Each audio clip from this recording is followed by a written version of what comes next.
అందరికీ నమస్కారం అండి. ఈరోజు నేను చెప్పబోయే కథ ఒక మధ్యతరగతి కుటుంబంలో పుట్టిన ఆమె వాళ్ళ నాన్నగారికి వచ్చే ఆర్థిక సమస్యకి చక్కటి పరిష్కారం తెలిపింది. అన్నవరం దేవస్థానం కొండపైకి మెట్లెక్కుతున్నాం నేను సురేష్. పట్టుబట్టల్లో పెళ్లి ముస్తాబులు దగదగలాడిపోతున్నాం. మా ముందు పెద్ద బాబాయ్, పెద్ద పిన్ని, చిన్న బాబాయ్, చిన్న పిన్ని, వెనుక అత్తయ్య, మావయ్య జంటలుగా ఎక్కుతున్నారు. దారంతా కోలాహలంగా సందడిగా భక్తులతో, పెళ్లి జంటలతో కిటకిటలాడుతోంది. పెద్ద బాబాయ్, మావయ్య ముందుగా వెళ్ళి టికెట్లు ఇచ్చే కౌంటర్కి శ్రీ సత్యనారాయణ స్వామి వ్రతం టికెట్లు కొన్నారు. చిన్న బాబాయ్, చిన్న పిన్ని కలిసి వ్రతానికి కావలసిన పూజా సామాగ్రిని కొంటున్నారు. అందరం కలిసి వ్రతాలు జరిపించి చావడిల దగ్గరికి వెళ్ళాం. ఇంకా వ్రతాలు మొదలుపెట్టిన చావడి దగ్గరికి అంతా కలిసి వెళ్ళి అనువుగా అందరం ఒకే దగ్గర వ్రతాలు చేయించుకునే చోట వెతుకుతున్నారు బాబాయ్ వాళ్ళు. సురేష్, నేను మాత్రం ఇదేమీ పట్టనట్లు ఒకరి వంక ఒకరు దొంగ చూపులు చూసుకుంటున్నాం. మొత్తానికి అందరికీ స్థలాలు అమిరాయి. మరొక స్థలం చూపించి 3 జంటలు వాళ్ళ స్థలాల్లో కూర్చున్నారు. అన్ని జంటల ముందు వ్రతం చేయించి పసుపు పచ్చని నలి చదురపు వస్త్రాలు, దీపపు ప్రమిదలు, నీళ్ళ గ్లాసులు, స్వామివారి ముద్రలు, ఆకులు, వక్కలు లాంటి వ్రత సరంజామా అంతా తీసుకొచ్చి సర్దిపెట్టారు అర్చకులు. మైకులు వ్రత విధానం చెప్పి వ్రతం చేయించబోయే పురోహితుడు భక్తులకి ఏవేవో సూచనలు చెప్తున్నారు. సురేష్, నేను నిలబడే ఉన్నాం. పెద్ద బాబాయ్, పెద్ద పిన్ని మమ్మల్ని కూర్చోమని సైగలు చేస్తున్నారు. కానీ సురేష్ అదేమీ పట్టించుకోవడం లేదు. నా చేయి పట్టుకొని దూరంగా లాకెళ్ళిపోతున్నాడు. వెనక నుండి బాబాయ్ వాళ్ళు గట్టిగా అరుస్తున్నారు. సురేష్, సురేష్ ఆగు, ఎక్కడికి? నేను అరుస్తున్నాను. అక్క లేవే. చెవిలో పెద్దగా శివార్చన కేక.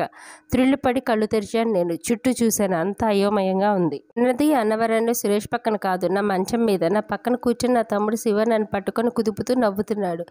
ఏమిటక్క, అప్పుడే బావగారు కల్లోకి వచ్చేసారా? నవ్వుతూ అడిగాడు శివ. అమ్మ కూడా నవ్వుతోంది లోపల నుంచి. ఓరా, సిగ్గుపడుతూ కసురుకున్నాను వాడిని. అయితే ఇంతవరకు నేనున్నది కల్లోనన్నమాట. ఎంత మధురమైన కళ. అప్రయత్నంగా వేలుకున్న నిశ్చితార్థ పొంగరాన్ని తడిమాను. కెంపులు నియంతున్న నా బుగ్గలాగే అది కూడా తడతడలాడుతోంది. నా తలలో చిక్కుపడిన నక్షత్రాలు మంచం మీద అక్కడక్కడ ఉన్నాయి.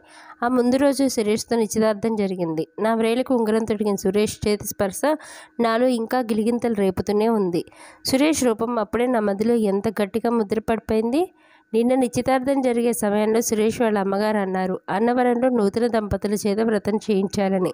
ఇంతలోనే నా ఆలోచనలు ఎంత ముందుకు వెళ్ళిపోయి కలలు కనే స్థాయికి ఎదిగిపోయాయి. సురేష్ బ్యాంక్ ఉద్యోగి. నిజానికి అతను నాకు అందనంత ఎత్తులో ఉన్నాడు. నిజంగా చాలా అసాధ్యమే. చిన్న చిన్న వ్యాపారాలు చేసుకునే వాళ్ళు, ఆటో డ్రైవర్లు, ఇలా చాలా మంది వచ్చారు. నాన్న వాళ్ళలో ఎవరో ఒకరికి ఇచ్చి చేసేద్దామనుకున్నారు. ఆయన ఆర్థిక స్థితి అంతంత మాత్రమే మరి. కానీ బాబాయిలు ఊరుకోలేదు. బాబాయిల పట్టుదల వల్లే సురేష్ సంబంధం కుదిరింది. రాధని మంచి ఉద్యోగస్తుడికి ఇవ్వాలని నాన్నతో పెద్ద తగాదా పెట్టుకున్నారు. బాబాయిలు ఇద్దరికీ నేనంటే చాలా ప్రేమ. చిన్నప్పుడు నేను ఎక్కువగా వాళ్ళ ఇళ్ళ దగ్గరే ఉండేదాన్ని. బాబాయిలు ఇద్దరికీ ఇద్దరేసి మగపిల్లలు తప్ప ఆడపిల్లలు లేరు. 3 అన్నదమ్ములకు నేను ఒక్కదాన్నే ఆడపిల్లనమాట. 2 లక్షల కట్నం, 10 తులాల బంగారం లాంఛనాలు ఇచ్చేటట్లు ఒప్పుకొని సురేష్ సంబంధం ఖాయం చేశారు బాబాయిలు. వాళ్ళ అభిమానానికి, నా మీద వాళ్ళకున్న వాత్సల్యానికి అమ్మా నాన్న పొంగిపోయారు. వాళ్ళు చేస్తానన్న ఆర్థిక సహాయానికి నాన్న కళ్ళు ఆనందంతో చెమర్చాయి. నాకేమీ విడ్డూరంగా అనిపించలేదు. ఎందుకంటే నాన్న బాబాయిలకి ఎంతో చేశారు.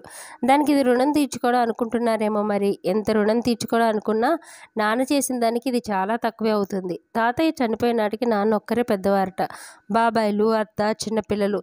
ఒక బడ్డీ కొట్టు, సోడా మిషన్ తప్ప వేరే ఆస్తులు లేని మధ్యతరగతి కుటుంబం. చదువు వదిలిపెట్టి తాతయ్య మిగిల్చిపోయిన బడ్డీ కొట్టు, సోడా మిషన్ అందిపుచ్చుకొని వాటి మీద సంసార బండిని నడిపించారు నాన్న. పెద్ద సంసారం, చిన్న సంపాదన. ఎన్నో కష్టాలు పడి బాబాయిలు ఇద్దరిని ఉన్నంతలో చదివించి ఒక స్థాయికి చేర్చారు. నానమ్మ పోయిన తర్వాత అందరికీ వండి వార్చి పెట్టేందుకు మరో పేదింటి పిల్ల ఆయన అమ్మను పెళ్లి చేసుకున్నారట. పెద్ద బాబాయ్ స్కూల్ టీచర్ అయితే రెండో బాబాయ్ పోలీస్ కానిస్టేబుల్. వాళ్ళకి పెళ్లిళ్ళు జరగడం పెద్ద కష్టం కాలేదు. అయితే అత్త పెళ్లి కోసమే చాలా కష్టపడ్డారట. ఎంత ప్రయత్నించిన అత్తని ఏ చిరుజోక్ కూడా ఇచ్చి పెళ్లి చేయలేకపోయారు.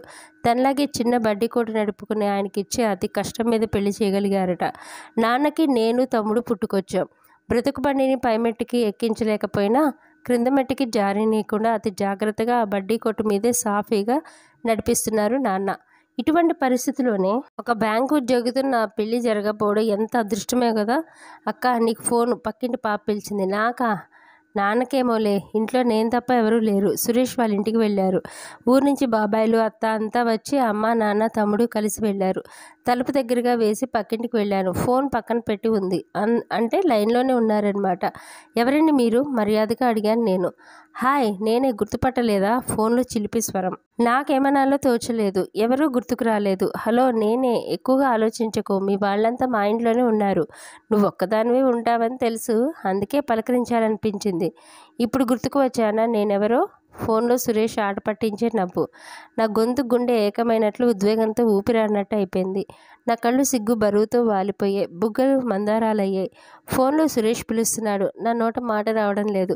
పక్కింటి ఆంటీ నా వంకే కుతూహలంగా చూస్తోంది. టక్కున ఫోన్ పెట్టేసి ఒక్క పరుగుతో మా ఇంటికి వచ్చి పడ్డాను. మనసు మందలిస్తోంది. సురేష్ చెప్పేది పూర్తిగా వినకుండా ఫోన్ పెట్టేశానేమో. కంగారో ఆనందమో అర్థం కాని అనిర్వచనీయమైన స్థితి నన్ను నిలువనీయడం లేదు. అమ్మ వాళ్ళు వచ్చారు. బాబాయ్ వాళ్ళు అటునుంచి అటే వాళ్ళ ఊర్లోకి వెళ్ళిపోయారట. అమ్మ నాన్న సురేష్ వాళ్ళ గురించి తెగ సంబరంగా చెప్పుకుంటున్నారు. వాళ్ళ ఇళ్ళు, ఇంట్లో ఫర్నిచర్, వాళ్ళ మర్యాదలు, మంచితనం, వాళ్ళు పెట్టిన విందు భోజనం గురించి తలుచుకొని ఆనందంగా సంబరంగా చెప్పుకుంటూ మురిసిపోతున్నారు. నాకు పట్టబోయే అదృష్టానికి ఎంతో పరవశించిపోతున్నారు. వాళ్ళ మాటలు చాటుగా వింటున్న నాకు కాళ్ళు నిలవడం లేదు. ఆకాశంలో తేలిపోతున్నట్లుగా ఉంది. వాళ్ళు వారం 10 రోజుల కట్నం డబ్బు మొత్తం సమకూర్చమంటున్నారు. మాకు ఖర్చులు ఉంటాయి కదా, పెళ్ళికి ముందే అన్నీ సెటిల్ చేసుకుంటే బాగుంటుంది అంటున్నారు వియ్యంకుడు గారు. నాన్న అమ్మతో చెప్పారు. ఎక్కడైనా ఇలాగే జరుగుతుంది ఈ రోజుల్లో. పెళ్ళికి ముందు ఇచ్చిపుచ్చుకోవడాలు చేస్తున్నారు, తర్వాత తేడాలు రాకుండా. మరి మీ తమ్ముళ్ళు ఏమన్నారు? అడిగింది అమ్మ. వారం రోజుల్లో సర్దుతారట. మన ఏర్పాట్లు మనం చేసుకోవాలి కదా. వాళ్ళు ఇచ్చిన ధైర్యమే కదా మనకిది. మన పిల్ల అదృష్టవంతురాలు అన్నారు నాన్న. ఆ మర్నాటి నుంచి చకచక అన్ని ఏర్పాట్లు జరిగిపోతున్నాయి. కట్నం, సొమ్ము, బాధ్యత పూర్తిగా బాబాయిలకు వదిలిపెట్టేసి నాన్న తన దగ్గర ఉన్న సొమ్ము నాకు, సురేష్కి కావాల్సిన బట్టలు, నగలు కొనేశారు. శుభలేఖలు అచ్చుకి ఇచ్చేశారు. చాలామందికి శుభలేఖలు కూడా పంచేశారు. దగ్గర బంధువులు ముందుగా రమ్మని ఆహ్వానించారు. అప్పుడే అత్త, అమ్మ తరపు మావయ్యలు, వాళ్ళ భార్యలు సహాయానికి వచ్చేశారు. మొత్తానికి పెళ్లి ఏర్పాట్లన్నీ పూర్తయ్యాయి అనిపించేశారు నాన్న. నేను, తమ్ముడు, నా ఫ్రెండ్స్ కొంతమంది కలిసి నా క్లాస్మేట్స్కి, తమ్ముడు క్లాస్మేట్స్కి శుభలేఖలు పనిచేశాం. ఇంకా కళ్యాణం గడియ కోసం నా మనసు, తనువు కోటి ఆశలతో, శతకోటి కోరికలతో ఎదురు చూస్తున్నాయి. అనిర్వచనీయమైన ఆనందానుభూతితో నా హృదయం విహంగమే అయ్యి ఊహల ఆకాశంలో విహరిస్తోంది. కట్నం డబ్బు కోసం పెళ్లి వాళ్ళు ఫోన్ చేశారు. పెళ్లికి సెలవు పెట్టి వస్తామని, ముందుగా సెలవు పెట్టడం కుదరదని బాబాయిలు ముందే చెప్పారు. అందుకని నాన్న డబ్బు కోసం బాబాయిల దగ్గరికి వెళ్ళారు. వెళ్ళిన మరుసటి రోజున తిరిగి వచ్చేశారు. ఎండన పడి వచ్చారేమో, ఉసూరుమంటూ ఈజీ చైర్లో కూలపడ్డారు. నేను గ్లాస్తో మంచినీళ్ళు తీసుకెళ్లి ఇచ్చాను. నీళ్లు గడగడ తాగేసి నా వంక చూశారు తదేకంగా. ఆ కళ్ళలో ఎందుకో నీళ్ళే కాదు, కన్నీళ్లు కూడా చిప్పిల్లినట్లు అనిపించింది నాకు. ఏమిటండి వచ్చేశారు? మీ తమ్ముళ్ళని తీసుకొని అక్కడి నుంచి పెళ్లి వాళ్ళ ఇంటికి వెళ్ళి కట్నం డబ్బులు ఇచ్చి వచ్చేయలేకపోయారా? అంది అమ్మ. నాన్న నిర్జీవంగా పెదవిర్చేశారు. వడదెబ్బ తిన్న పక్షి కోళ్ళ మొహం వడిలిపోయి దీనాతి దీనంగా ఉంది. ఏ మొహం పెట్టుకొని వెళ్ళమంటావు సీత? నాన్న సర్వం కోల్పోయిన వారిలా బావురుమన్నారు. చటుక్కున పై మీద తుండులో మొహం దాచుకున్నారు. నేను, అమ్మ కంగారు పడిపోయాం. పెరట్లో పనిచేసుకుంటున్న అత్త కూడా గబుక్కున వచ్చేసింది. కొంచెం తేరుకున్న తర్వాత నాన్న నిదానంగా చెప్పారు. తమ్ముళ్ళు ఇద్దరు చెరో 25,000 ఇచ్చారు. అంతకంటే తమ వల్ల కాదన్నారు. నాన్న మాట విని అమ్మ, నేను అవాక్కైపోయాం. అదేమిటి, చెరో 1,00,000 ఇస్తే కట్నం సరిపోతుందనుకున్నాం కదా. మనం అనుకున్నాం, అది మన తప్పు. చెరో 1,00,000 ఇస్తామని వాళ్ళు అనలేదట. కట్నానికి సాయం చేస్తామన్నారట. ఆడపిల్లని కన్న తర్వాత అంత అజాగ్రత్తగా ఉండడులే మా అన్నయ్య, ఎంతో వెనకేసే ఉంటాడు అనుకున్నారట. ఎంత అన్యాయం! పూర్తిగా వాళ్ళ మాటలు నమ్మి కదండి మనం ఇలా దిగిపోయాం. చివరికి మొండిచేయి చూపిస్తారో దుర్మార్గులు. పూర్తిగా టీలా పడిపోయిన అమ్మ గద్గదంగా అంది. అలా అనుకు సీత. నా బాధ్యతగా వాళ్ళకి చేశాను. వాళ్ళకున్న ఆ చిన్న ఉద్యోగాల్లో పెళ్ళాం పిల్లల్ని చూసుకుంటూ ఇంతకంటే ఎక్కువ సహాయం చేస్తారనుకోవడం మన భ్రమే కదా. వాళ్ళేం చేయగలరు శక్తికి మించి? నాన్న వేదాంతిలా అన్నారు. అమ్మకి చాలా కోపం వచ్చేసింది. కోపం, దుఃఖం కలగలిసిపోయి ముక్కు మొహం ఎర్రగా అయిపోయాయి. అవును, మీ బాధ్యత. మరి మీ పిల్లల బాధ్యత ఎవరిది? కన్నపిల్లల భవిష్యత్తు గాలికి వదిలేసి తమ్ముడి కోసం పాటుపడ్డారు కదా. ఇప్పుడు కన్నపిల్లని ఏ గంగలో దింపుతారో దింపండి. ఇప్పుడు ఇలా పీకల మీద కత్తిలాంటి పరిస్థితి తీసుకొచ్చి తప్పుకుంటారా వెధవులు? ఏదైనా విషయం రింగి ఇంటిల్లిపాది చావడం తప్ప ఇంకే మార్గం నాకు కనిపించడం లేదు. ముక్కు చీదుతూ లోపలికి వెళ్ళిపోయింది విసురుగా అమ్మ. నా ఆకాశహర్మం, కలల సౌధం ఒక్కసారిగా కుప్పకూలిపోయి నేలమట్టమైపోయాయి. అంతవరకు ఉన్న మా ఇంటిల్లిపాది ఆనందం, ఉత్సాహం ఒక్కసారిగా పాల పొంగిపై నీళ్లు చిలకరించినట్లుగా చెప్పబడిపోయాయి. బాబాయిల నిజస్వరూపం అసలు నైజం తెలిసి నా గుండె మండిపోతోంది. వాళ్ళ భార్యలు తెచ్చిన కట్నం డబ్బులు భద్రంగా బ్యాంకుల్లోనే ఉన్నాయి. వాటిని కదిపి నాన్నకి సాయం చేయడానికి వాళ్ళు నాన్నలాంటి అమాయకులు కాదు కదా. ఎవరో వస్తారని ఏదో చేస్తారని ఎదురుచూసి మోసపోకుమా అన్న ఏదో సినిమా పాట గుర్తుకొస్తోంది నాకు. ఎంత నిజం ఉంది అందులో? ఇంటిల్లిపాదికి బాధ, బెంగ, ఆందోళన. ఎలా జరుగుతుంది, ఏం జరుగుతుంది, ఏమిటి చేయడం అన్న టెన్షన్. బాబాయిలిద్దరూ ఇచ్చింది 50,000, దానికి మరో 1,50,000 జత చేయడం మాటలా? అది నాన్న వల్ల అవుతుందా? అంతకుముందే నగల కోసం, పెళ్లి ఖర్చుల కోసం నాన్న దొరికిన అప్పుల్లా చేశారు. అయినా మానవ ప్రయత్నంగా మళ్ళీ అప్పుకు బయలుదేరారు. ఎక్కడికెళ్ళినా చుక్కెదురైంది. అమ్మ తన అన్నగారిని అడిగి చూసింది. మావయ్య ఇవ్వకపోగా ఆడపిల్లని కన్నవాళ్ళు ముందు నుంచి జాగ్రత్త పడాలమ్మా, ఆ మాత్రం జ్ఞానం లేకపోతే ఎలా అని ఉచిత సలహా పారేశాడు.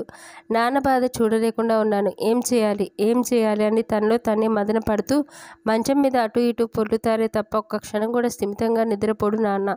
తిండి తినడు. అమ్మ ఏడుపుకి అంతే లేదు. పెళ్లి ముహూర్తం 5 రోజుల్లోకి వచ్చేసింది. ఎవరని చెప్పకపోయినా విషయం అంతా పెళ్లి వాళ్ళకి తెలిసిపోయింది. ఇప్పుడు ఫోన్లో చిలిపిగా పలకరించే సురేష్ ఫోన్ పలకరింపులు కట్ అయిపోయాయి. సంబంధం క్యాన్సిల్ చేసుకుంటున్నట్లుగా వాళ్ళ నుంచి ఫోన్ కూడా వచ్చేసింది. విషయం తెలిసిన దగ్గర బంధువులు అందరూ మావయ్యతో సహా అందరూ ఒక్కొక్కరే వెళ్ళిపోసాగారు. ఇంట్లో ఎవరో చనిపోయినట్లుగా అమ్మ నాన్న గొల్లుమని ఏడ్చారు. నా పరిస్థితి వర్ణనాతీతమైపోయింది. ముక్కలైన హృదయం స్తబ్దుగా మారిపోయింది. ఇల్లంతా శ్మశాన నిశ్శబ్దం ఆవరించింది. అర్ధరాత్రి అయింది. ఇక వాళ్లే పడుకున్నారు కానీ ఎవరూ నిద్రపోవడం లేదు. ముందుంది అసలు గండం. పెళ్లి శుభలేఖలు అందరికీ చేరిపోయాయి. ఆ రోజుకి అందరూ వచ్చేస్తారు. ఎలా ఈ పరిస్థితి తప్పించడం? ఫ్యాన్ వంక చూశాను. ఈ ఫ్యాన్కి ఉరివేసుకొని చనిపోతే? అసలు నా వల్లే కదా ఇదంతా. వద్దు, నా అంతరాత్మ హెచ్చరించింది. నేను చనిపోతే అమ్మా నాన్న తమ్ముడు ఉంటారా? వాళ్ళు చనిపోతారు. పెద్ద మచ్చ కూడా మిగులుతుంది. అస్థిమితంగా పెరట్లోకి వచ్చాను. పెరట్లో నిలకమంచం మీద పడుకున్న అత్త కూడా అస్థిమితంగానే కదులుతోంది.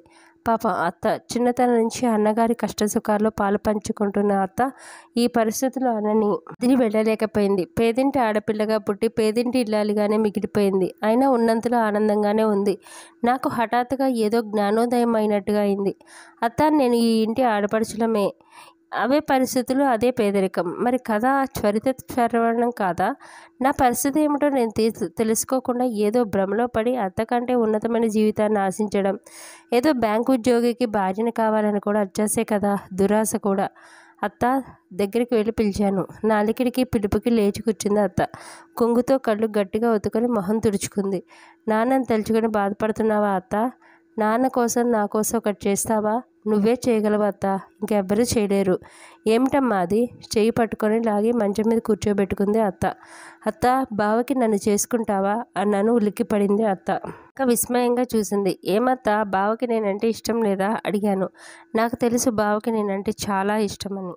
చిన్నప్పటి నుంచి బావ నేను నవ్వుతూ త్రుళ్ళుతూ చాలా ఆనందంగా పెరిగాం. చిన్నప్పుడు మా ఇద్దరికి పెళ్లి చేద్దాం అనుకున్నారు కూడా. బావ 12 ఏళ్ల వయసులో చెట్టు మీద నుంచి జారిపడి కాళ్ళు విరగ్గొట్టుకొని అవిటివాడయ్యాడు.